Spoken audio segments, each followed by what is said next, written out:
Don, can we talk? I'm Don, actually Donald, no D at the end, O'Malley, a detective with the City PD for more than 20 years. I'm a good detective, but I'm still unpromoted. Not that I can blame Captain Doherty, since I must admit that my mind tends to wander, especially during an investigation. The lady asking the question is my wife of 24 years, Helena. Sure, babe. Or we could cut to the chase and get naked in bed. Helena is an enigma. In many ways, she lacks self-confidence, but, thanks to her mother, she has the arrogant air of a Spanish grandee. She is now 43, and she is as lovely now as she was when I first met her when she was 17. Her hair was black and glossy.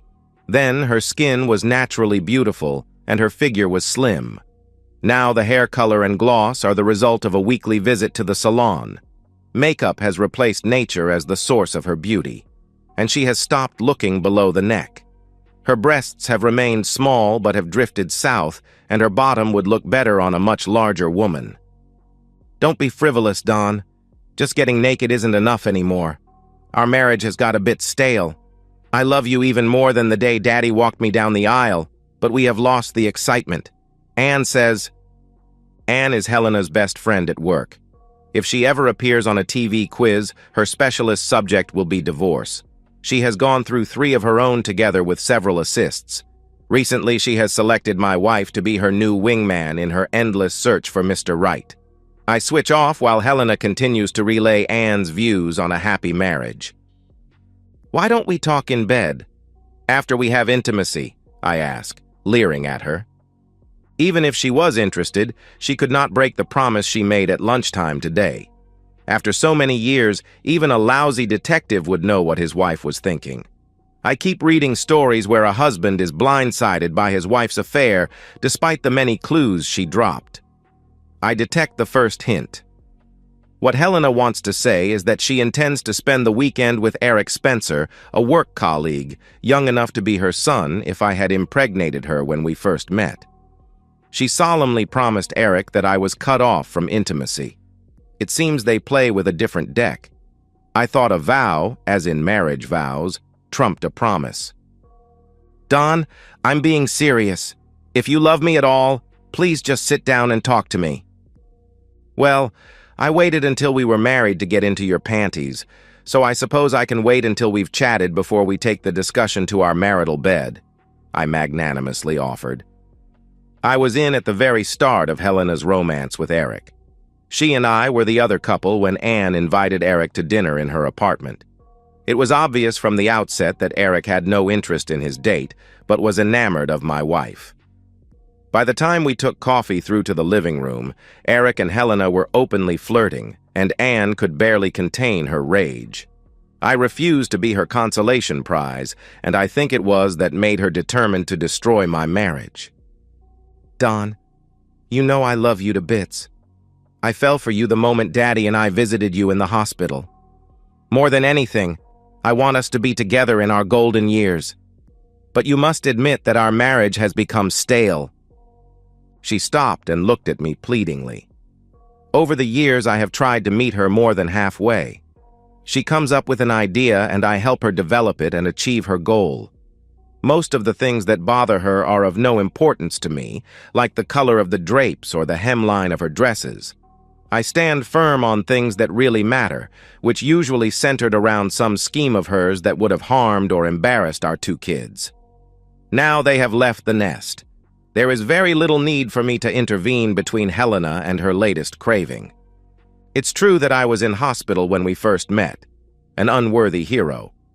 Her father is the manager of a small bank which was being held up by a couple of crooks when my partner and I got the call.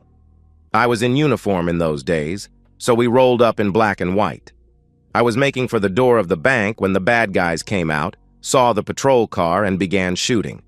I fired 9 shots, 3 of which hit the target. My partner fired 4 times before the gun jammed. 1 crook dead, the other wounded. Good outcome. It was after they fell that our troubles started. My partner was reprimanded. A jammed gun is a big no-no.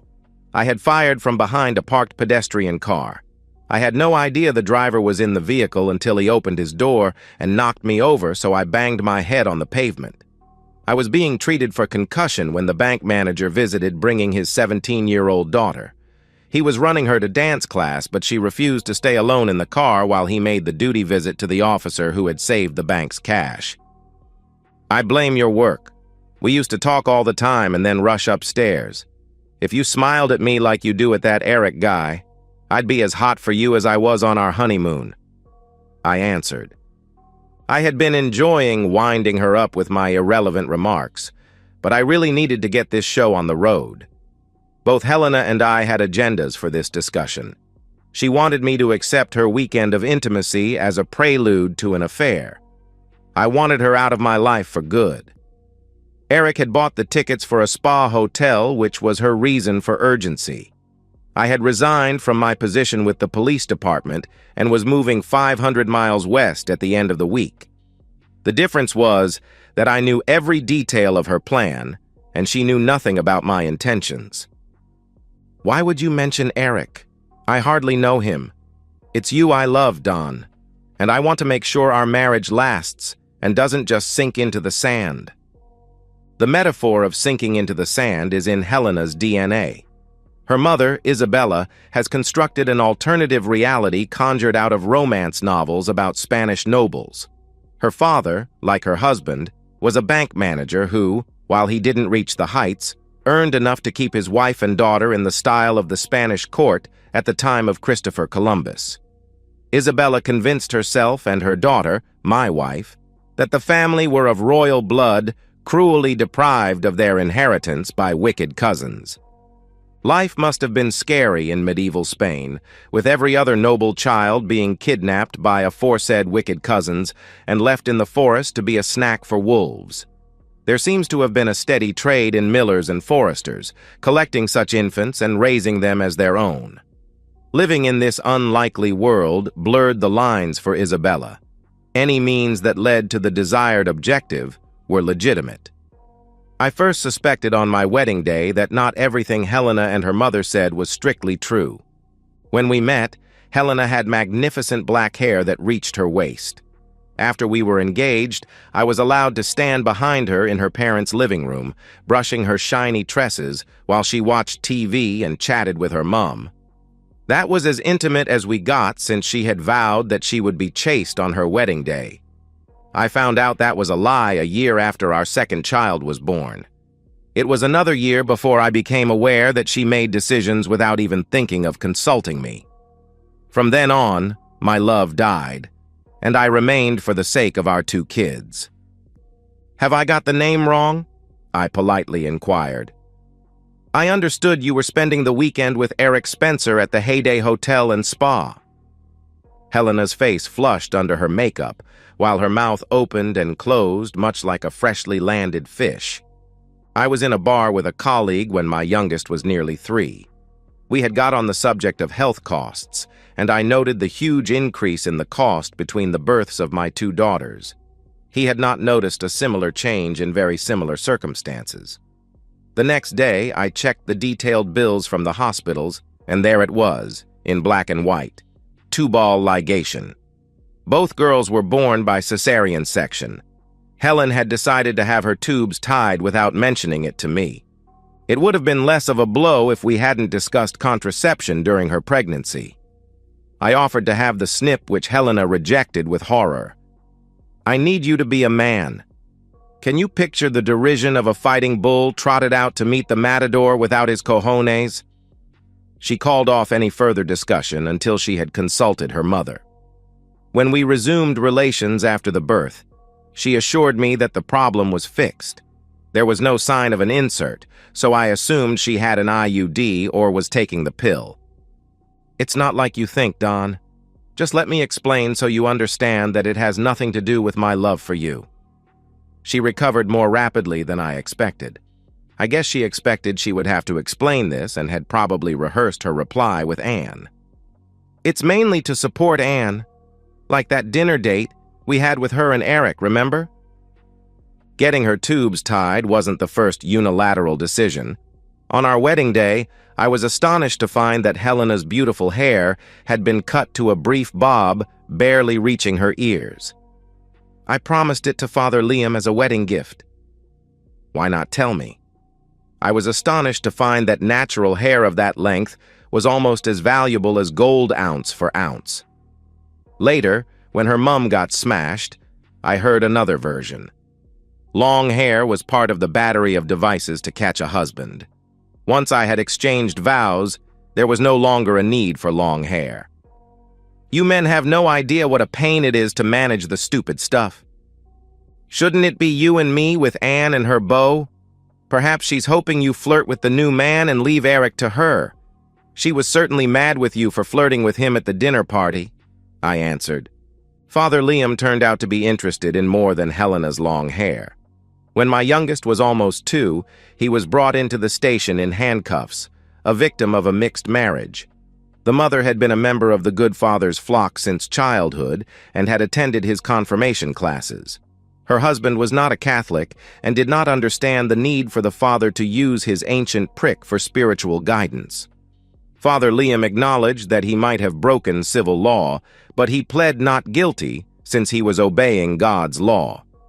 Confirmation was not just to prepare the spirit.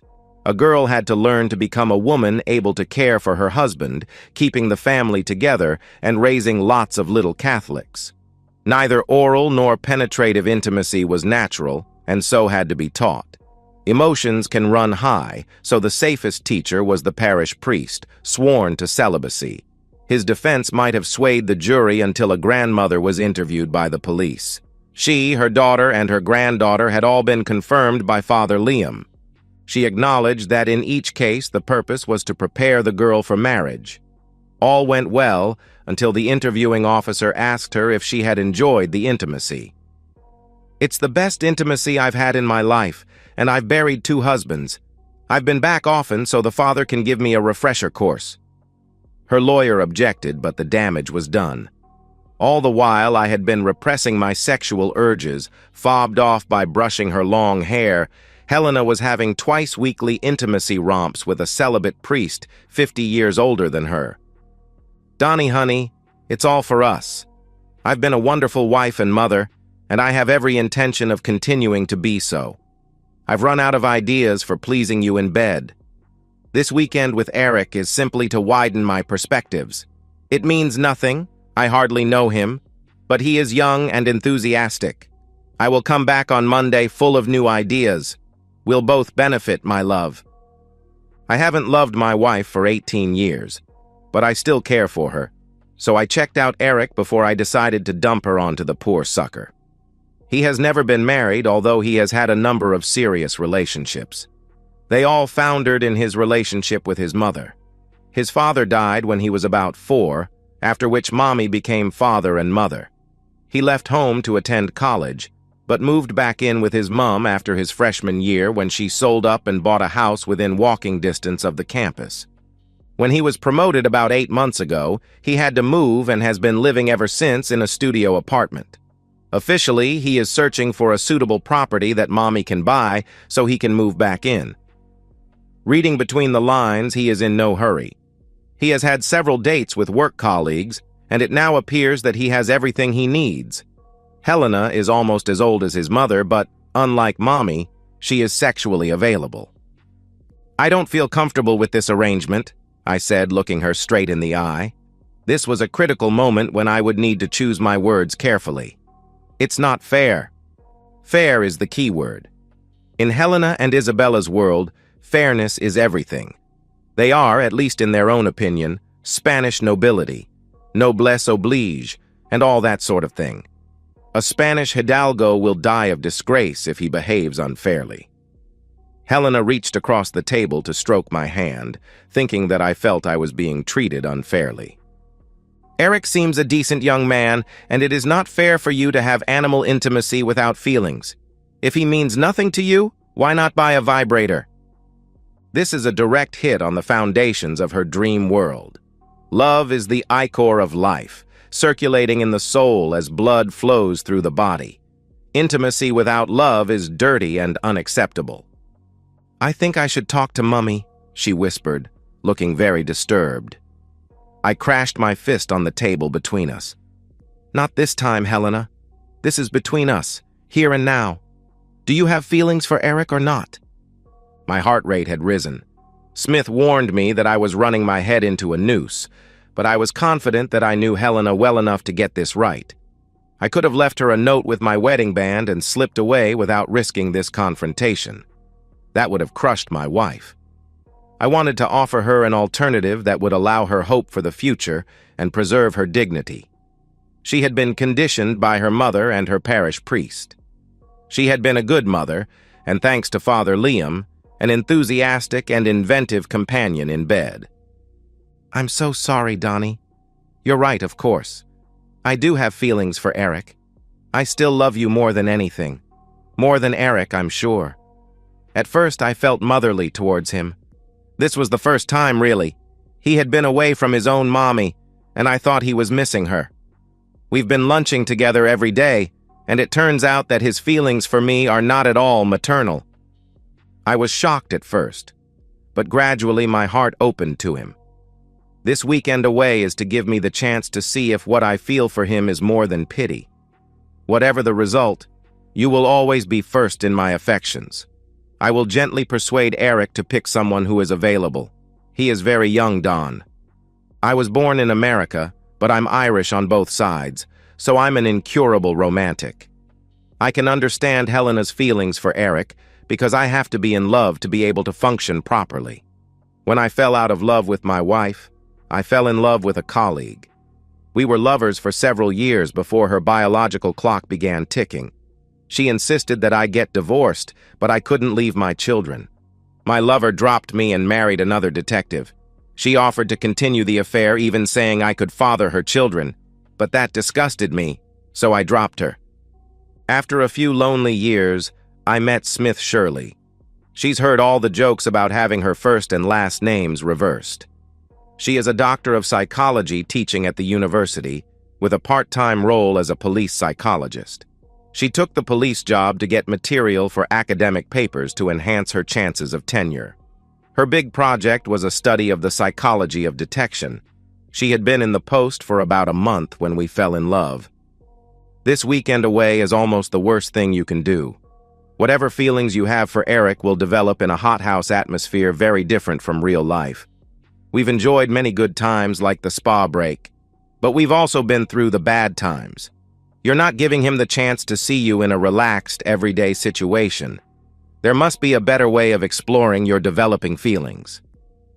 I was ready to divorce Helena 3 years ago when our youngest went to college, but Smith insisted that we wait until she had secured tenure at the university.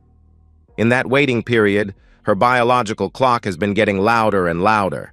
Now she is tenured and pregnant, so this conversation with Helena must end in divorce. What I want is for my wife of 24 years to leave our marriage happy and eagerly looking forward to her new life. That's all very well, Don, but I can hardly tell him that I'll call him when I have a cold or on my period. To tell you the truth, I was in no hurry to divorce Helena at the time Smith asked for a postponement. When my affair with Smith began, I was one of 5 lovers.